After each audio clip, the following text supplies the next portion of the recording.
Good morning. It's good to see you all. My name is Ian. I'm one of the pastors here. Students, I hope you arrived in time for breakfast this morning. There was a delicious breakfast downstairs for students at 8. Thank you to those of you who prepared and served that.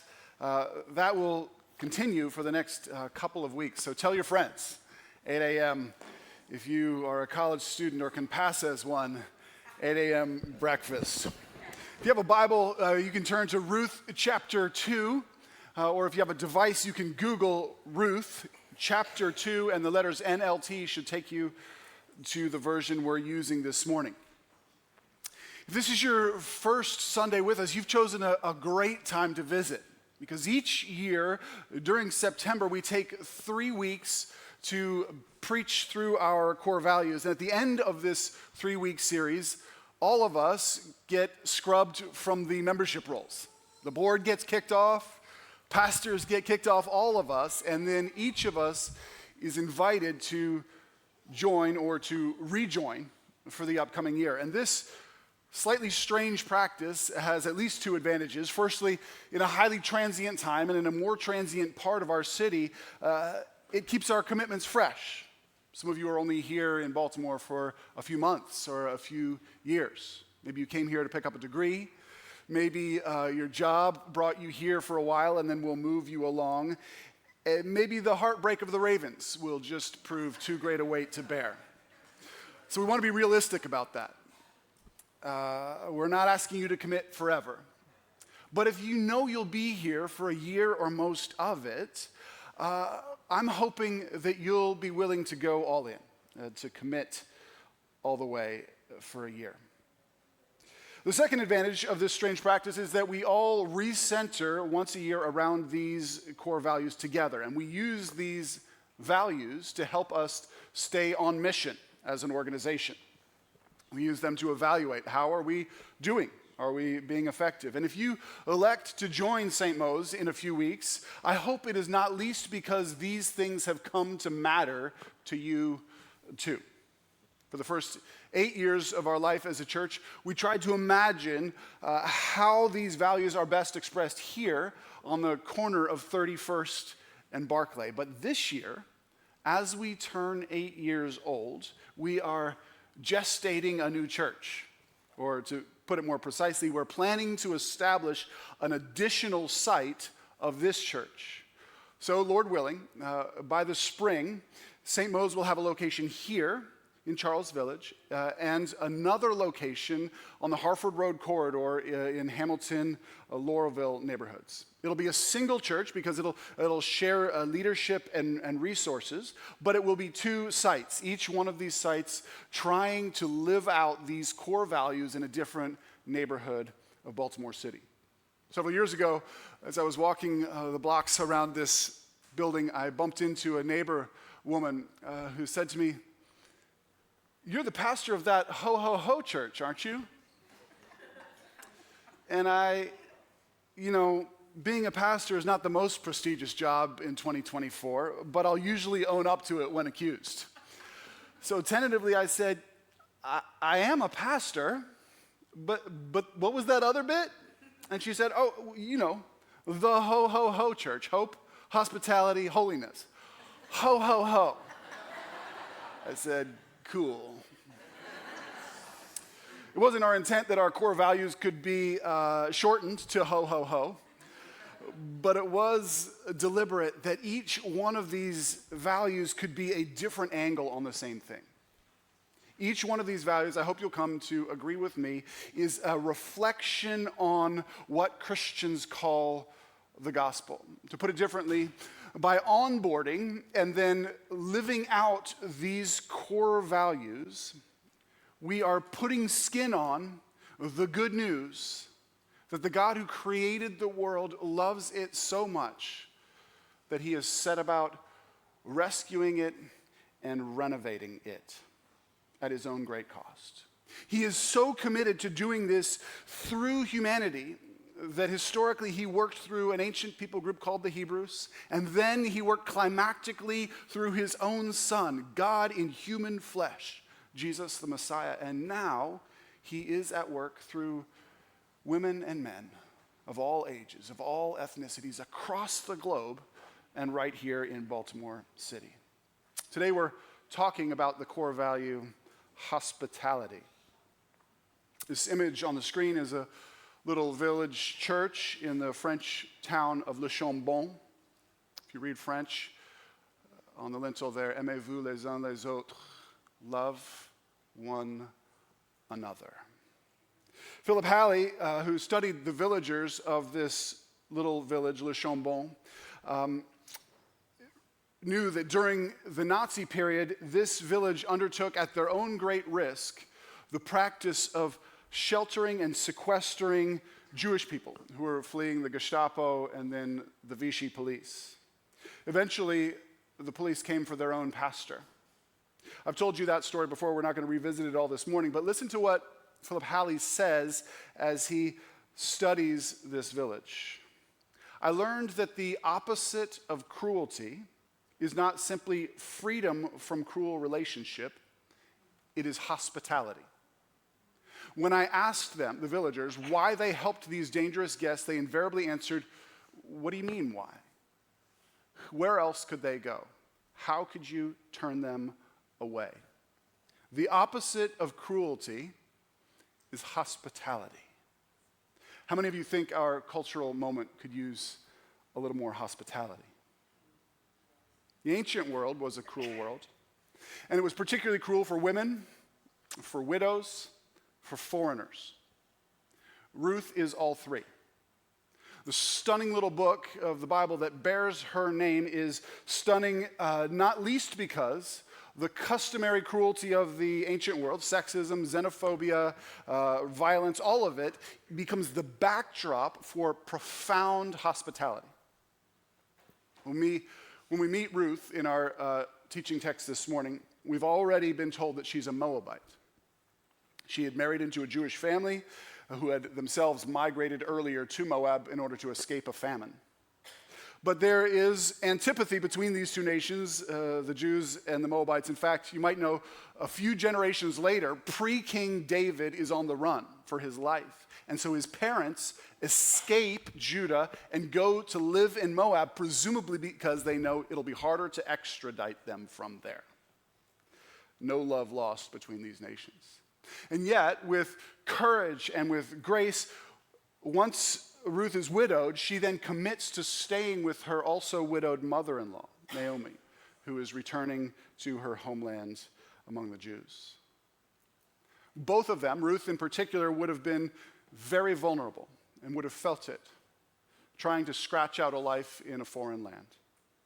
And the way she goes about doing this is by harvesting in a field. Look with me at verses 5 through 10. Then Boaz asked his foreman, "Who is that young woman over there? Who does she belong to?" And the foreman replied, "She's the young woman from Moab who came back with Naomi. She asked me this morning if she could gather grain behind the harvesters. She's been hard at work ever since, except for a few minutes rest in the shelter." Boaz went over and said to Ruth, "Listen, my daughter, stay right here with us when you gather grain. Don't go to any of the other fields. Stay right behind the young women working in my field. See which part of the field they're harvesting and then follow them. I've warned the young men not to treat you roughly. And when you're thirsty, help yourself to the water they've drawn from the well." Ruth fell at his feet and thanked him warmly. "What have I done to deserve such kindness?" she asked. "I'm only a foreigner." If you begin with the backdrop that I alluded to, when we read that Boaz discovered Ruth working in his field, we ought to get a little nervous. She'd be trying to blend in, trying not to be noticed. Nobody wants to be unseen, but in a cruel world, sometimes being unseen is how you survive. Our first surprise, then, is that the foreman turns out to be a godly man. Rather than just running Ruth off, he hasn't harmed her, and what's more, he seems to be aware that God has instructed his people to make precisely this sort of provision for widows and foreigners and refugees. Rather than just double harvesting the field to squeeze out every last bit of profit that they could, God had instructed his people to leave margin so that it could be reharvested by people in need like Ruth. But just because God instructed his people to do that doesn't for a moment believe that we should imagine it was a regular practice. But now Boaz enters the frame. And of course, it's his profit, not the foreman's, that Ruth is so industriously putting in her basket. So here's the second surprise. Rather than running Ruth off, rather even than leaving it at the prescribed level of generosity, he goes looking for a way to bless this overlooked woman. Stay right here with us, he says. Decent chance you won't be safe in other fields, but I will guarantee your safety here. Follow along on the heels of my harvesters. Gather all you need. I've spoken to the harvesters on your behalf. And don't limit yourself to the grain. If you're thirsty, don't leave here to find water. Drink ours. We'll provide for you. Wow. Above and beyond.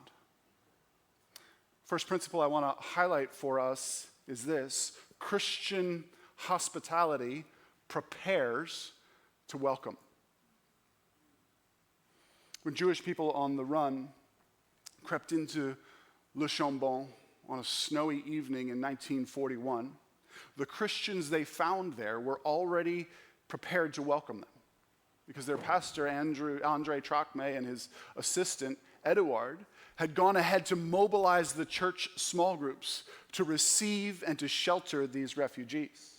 They had food, they had documents, they had hiding spots. They were prepared to offer safe passage on through the mountains. Radical, costly hospitality rarely, if ever, happens spontaneously.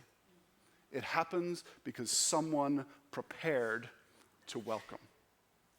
Tim Keller, the late pastor of the Manhattan Church Redeemer Church, described the global church as part institution, part movement.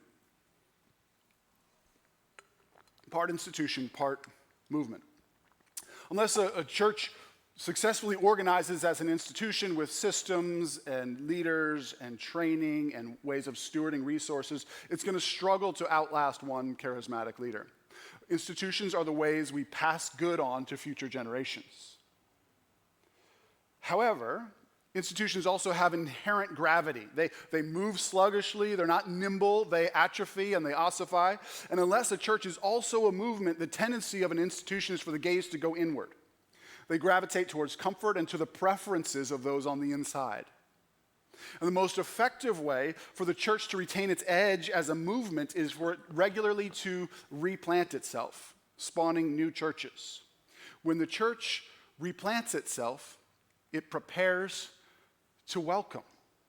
A handful of you will remember the first few Sundays of this church 8 years ago.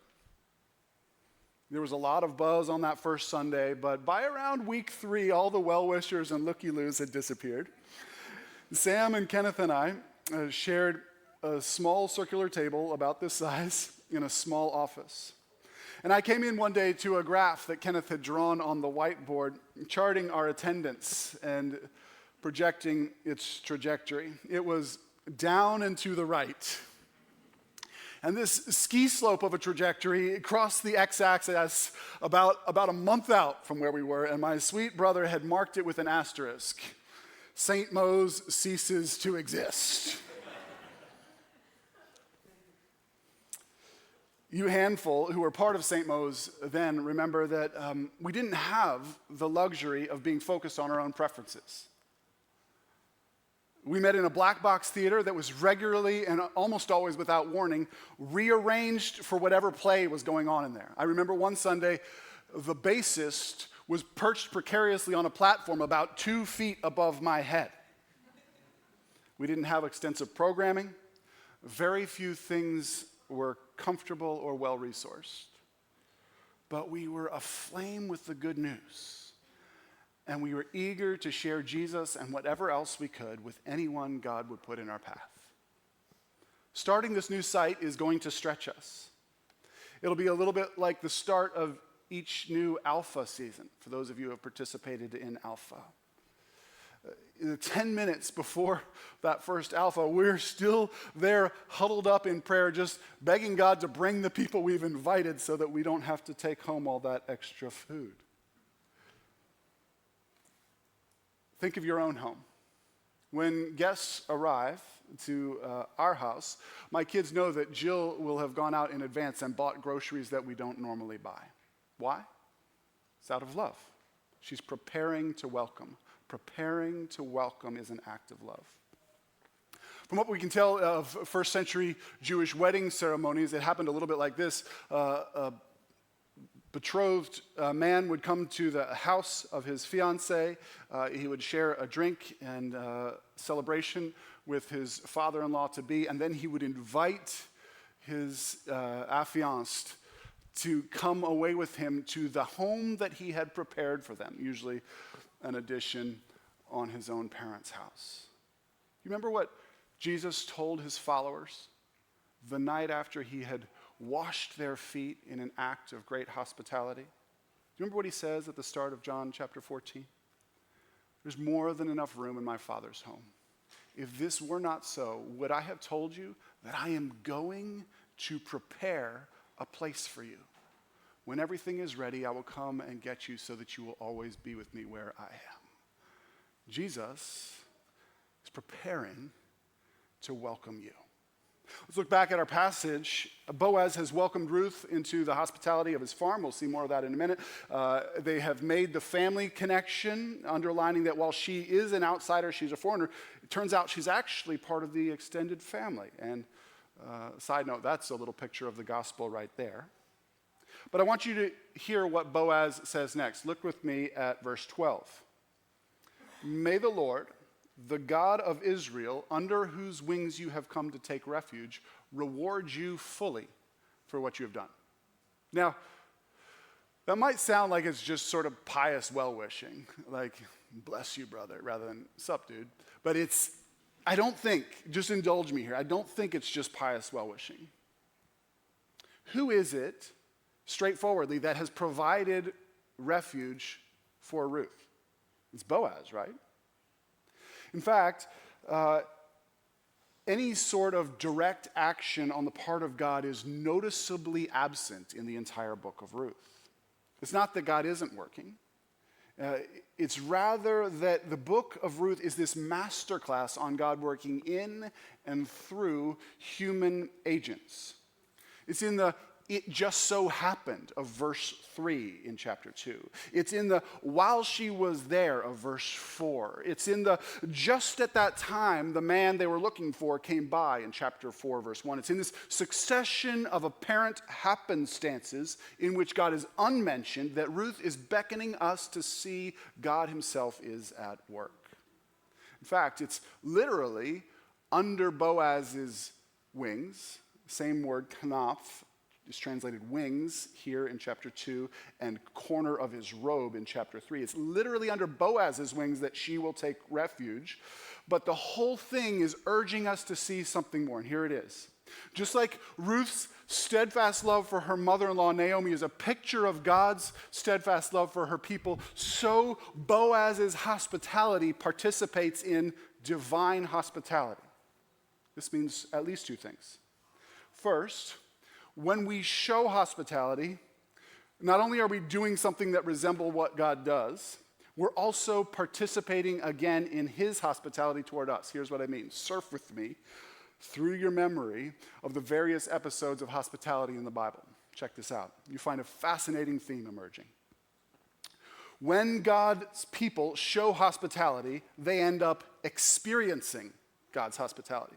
So in Genesis, it's when Abraham welcomes 3 strangers into his tent to share a meal with him. Little does he know that, in fact, God, in that moment, is welcoming him into a covenant friendship and to protection that's going to carry him, Abraham, through attempts on his life, but also into becoming the patriarch of God's people. It's when Lot offers shelter in his home to these 2 strangers to shield them from the violence of his city. Little does he know that it's through those strangers that he is going to be shielded from the judgment on his city. When the Canaanite woman Rahab shelters Hebrew spies in her apartment in the Promised Land, little does she know that God is then splicing her into David's family tree. In our own passage, when Boaz invites Ruth to glean from his fields and to eat from his table, little does he know that in her, God is inviting him into the family tree of the Savior. When two heartsick disciples on the road to Emmaus urge the traveler to dine with them, to their surprise, they discover that that guest is none other than the one whose death they had mourned and who is now himself resurrected, and he hosts them. Everywhere we look, we discover that when we share the hospitality of God, we are in fact sharing in the hospitality of God all over again. But participating in God's hospitality also means that we're working with God's resources. The late California pastor John Wimber once put it this way: ministry is meeting people's needs with God's resources. Would you agree with me that he could equally have said Christian hospitality is meeting people's needs with God's resources? Again, surf with me through your memory of what you have read in the Bible, if you have, and no worries if you haven't. Think of all the food and drink multiplication miracles. In a healthy percentage of them, the resources that are insufficient become then miraculously abundant precisely in the moment of hospitality.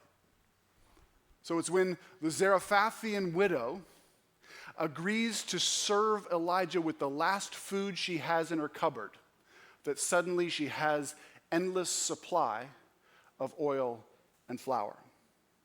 It's when the wedding has just run out of wine and Mary implores her son Jesus to do something about it, that 6 water jars turn into a beautiful vintage. It's when there's a hungry crowd of thousands and all that's on hand is 5 loaves and a kid's 2 fish. And Jesus takes compassion on them that they're invited to sit down for a bountiful picnic that results in 12 baskets full of leftovers. It is markedly when the resources are being shared that God seems to multiply them. Starting a new location of St. Mo's is going to stretch us. It's going to stretch our resources, volunteers, money. But when I see this pattern in the Bible, I'd far rather be stretched thin while sharing resources with others and trust God to provide than stay comfortable and just try to accumulate resources. Let's go back to our teaching text one more time and see the deepening hospitality. Look at me at verses 15 through 19. When Ruth went back to work again, Boaz ordered his young men, "Let her gather grain right among the sheaves without stopping her. And pull out some heads of barley from the bundles and drop them on purpose for her. Let her pick them up and don't give her a hard time." So Ruth gathered barley there all day long, and when she beat out the grain that evening, it filled an entire basket. You probably don't have a metric for how much grain you should be able to gather in a day, but that's a lot. She carried it back into town and showed it to her mother-in-law. Ruth also gave her the roasted grain that was left over from her meal. "Where'd you gather all this grain today?" Naomi asked. "Where'd you work? May the Lord bless the one who has helped you." So Ruth told her mother-in-law about the man in whose field she had worked. She said, "The man I worked with today is named Boaz." See, the mother-in-law, Naomi, is not a rube. She's from not a noob. She's from a farming family, and she's been a widow herself, and she knows how much grain one woman can reasonably gather when gleaning from the leftovers of a well-harvested field. So when Ruth shows up with an entire basket full of pre-beaten grain, plus a portion of her noonday meal, Naomi knows that someone else has pitched in. And she's right. Boaz was not content just to let Ruth forage for the gleanings behind the harvesters. He instructed his harvesters to let her gather along with them in the heart of the field, and he even told them to pull out some of the pre-harvested barley specifically for her. This is cutting deeper into his profits. Here's the last principle I want to draw out, and we'll go home on this one. Christian hospitality is willing to deprive self for the sake of the other. That is wildly countercultural. Christian hospitality is willing to deprive self for the sake of the other. Almost every year when I talk about hospitality, I find myself wanting to remind us of our parents in the faith. 2nd and 4th century Christians who were the pioneers of what we now know as hospitals and of social services. Horrific plagues swept through the Mediterranean basin, through the Roman Empire, and anybody who had the ability to escaped the urban centers so they could avoid the sickness. But the Christians, many of them, planned to stay. Christians did so at their own great cost. There was no modern medicine, but social historians have estimated that tens of thousands of lives were saved simply by the Christians providing very basic nursing care. And some of those nurses, of course, became infected themselves and died. Even in the last few years, hospitality has become a buzzword. Businesses will retain top-end designers to help them create shopping experiences that are exciting, inviting, exhilarating, and not just transactional.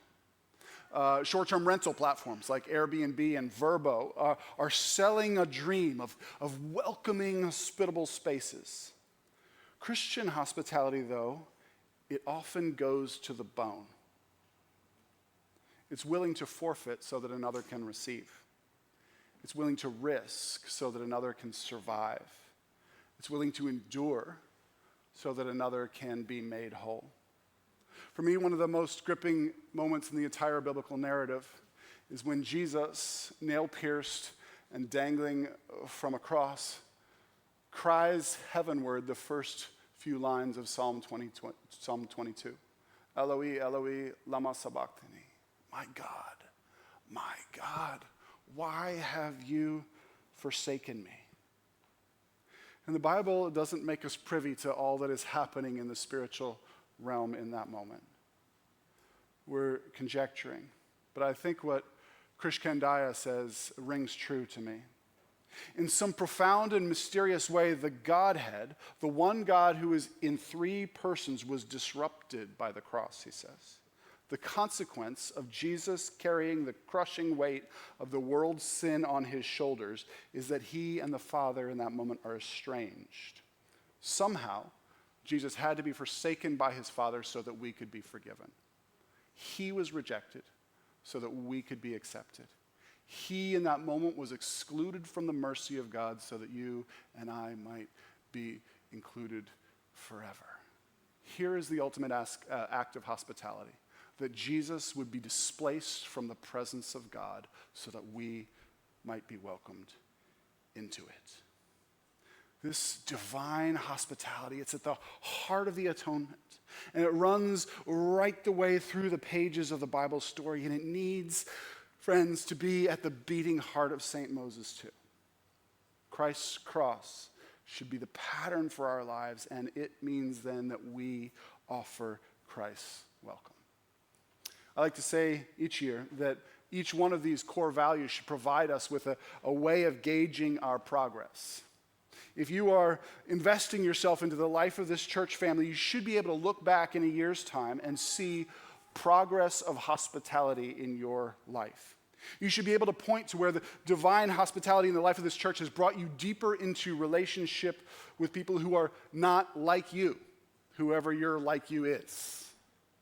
It's becoming a pattern now. Just again, last week, I was walking the sidewalk after the service, and a neighbor stopped me. She said, "Is it several different denominations that gather in that building? Because it's a bunch of people from different backgrounds, and they all look nice."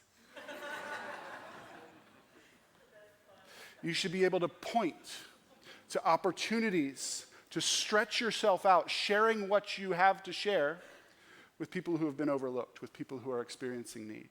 You should be able to see this church body eagerly laboring for trust and friendship with other churches in this city, across geographic lines, across denominational lines, across ethnic lines. You should yourself be the recipient of welcome in this church family, with others eager to share spiritual friendship with you. And if you get to the end of a year of real investment in this church family and you're not seeing growth in hospitality in your soul, then something is missing the mark. I'd love for you to let me know. Maybe most importantly, as we offer hospitality, we are sharing again in the hospitality of God. So my expectation for each one of us is over this next year, we find ourselves welcomed by Christ's outstretched arms, beckoned further into the love of the Father. And that hospitality, divine hospitality, is the reason for bedrock hope. But hope is for next week. Let me pray. Father, would you do among us by your word what I cannot, by your spirit, what I can't do with words? Would you give us a vision for being a community of hospitality, not just welcoming people who are like us or people we're already friendly with, but reaching out to those who are unseen, overlooked, in need, unwelcomed. And as we are hospitable, would you beckon us deeper into your love and thereby transform us and help us to join you in your transformation of the city. In Jesus' name we pray.